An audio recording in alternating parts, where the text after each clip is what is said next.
Oke, bismillahirrahmanirrahim. Assalamualaikum warahmatullahi wabarakatuh.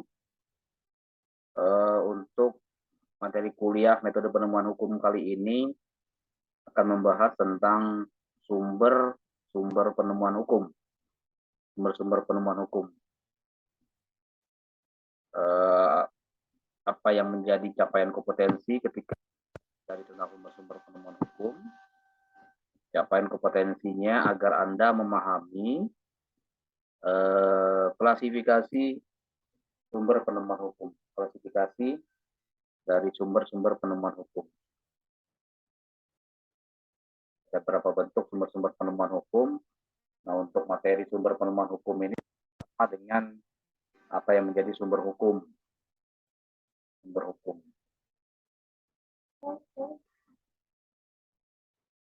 Kalau kemarin sistem penemuan hukum itu berbeda dengan sistem hukum. Tapi kalau sumber penemuan hukum dia sama dengan sumber hukum. Adapun sumber penemuan hukum di sini secara hierarkinya terdiri dari peraturan perundang-undangan, ini hukum tertulisnya. Terus yang kedua adalah kebiasaan, hukum tidak tertulis. Terus yang ketiga adalah jurisprudensi. Yang keempat perjanjian internasional. Yang kelima adalah doktrin. Jadi ini secara hierarkinya. Jadi artinya ketika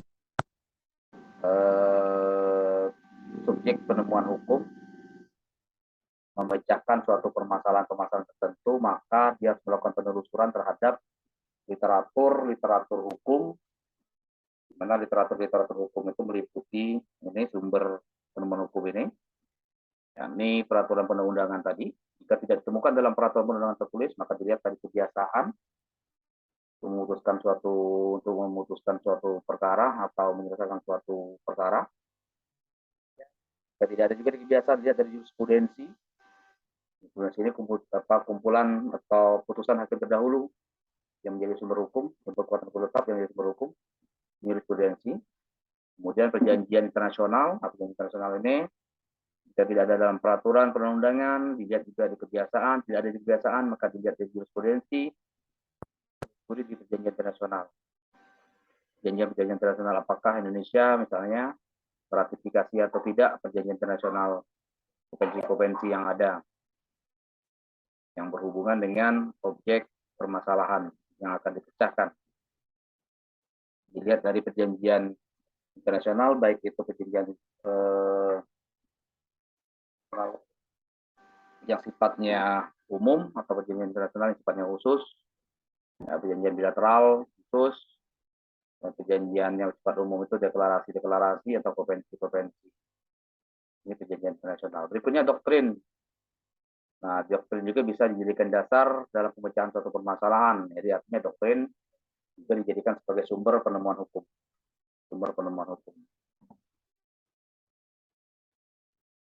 Materi pertama, kita akan bahas tentang peraturan perundang-undangan. Untuk peraturan perundang-undangan, ini hukum tertulis, ini sifatnya umum, komprehensif, menyeluruh. Kenapa bersifat umum? Peraturan perundang-undangan bersifat umum, karena rumusan dari itu kan, kalau Anda masih ingat materi teknik perumusan delik, tata cara perumusan delik, ini kan ada perumusan delik itu hanya memuat bagian inti saja, juga ada yang tidak memuat inti, tapi bukan secara detail. Tapi pada umumnya perumusan norma dalam pasal itu rata-rata bersifat umum. Artinya apa? Artinya untuk bersifat umum agar bisa melingkupi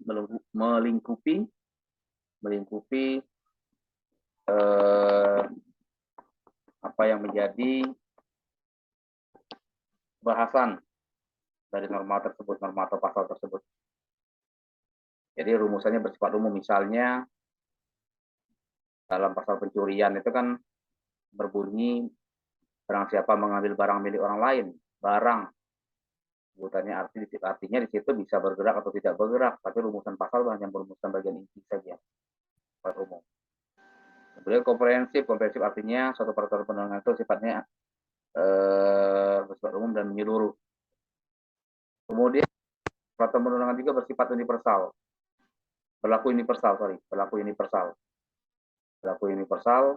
ini berlaku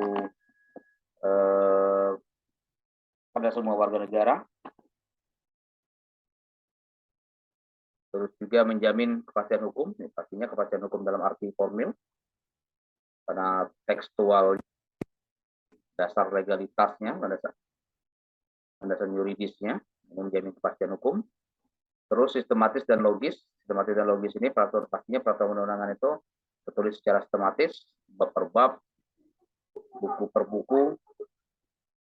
Nah, terus bersifat logis beberapa rumusan pasalnya dapat diterima oleh akal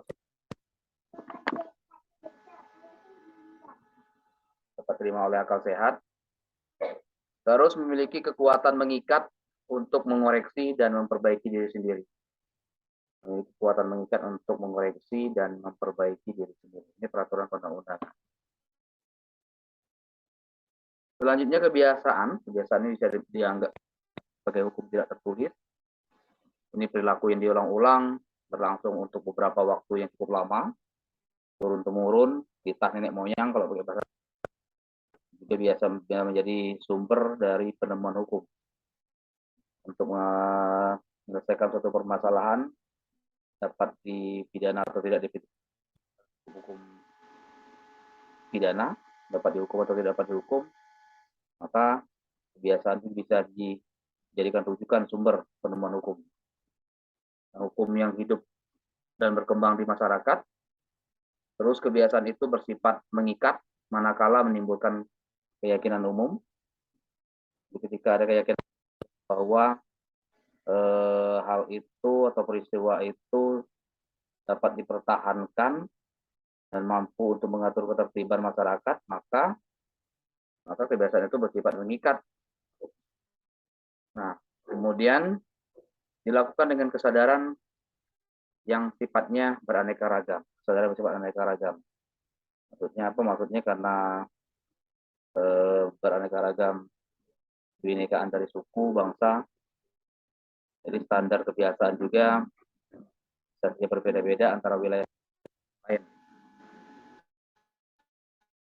Nah, sekali lagi, jadi kebiasaan bisa juga dijadikan sebagai rujukan atau sumber untuk melakukan penemuan hukum. Selanjutnya jurisprudensi. Jurisprudensi ini putusan hakim yang berkekuatan hukum tetap. Jadi hakim Indonesia sebenarnya tidak terikat pada putusan mengenai perkara. Walaupun hakim mengacu pada putusan hakim sebelumnya, hal itu bukan karena terikat, melainkan putusan sebelumnya masih relevan untuk diterapkan.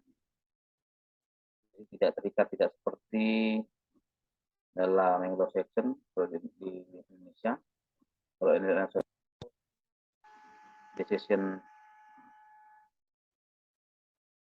judicial yang menjadi sumber hukumnya. Sementara kalau di Indonesia itu jurisprudensi, jadi tidak menjadi sumber utama, tapi relevan untuk diterapkan, maka itu bisa dijadikan rujukan ketika membacakan suatu peristiwa.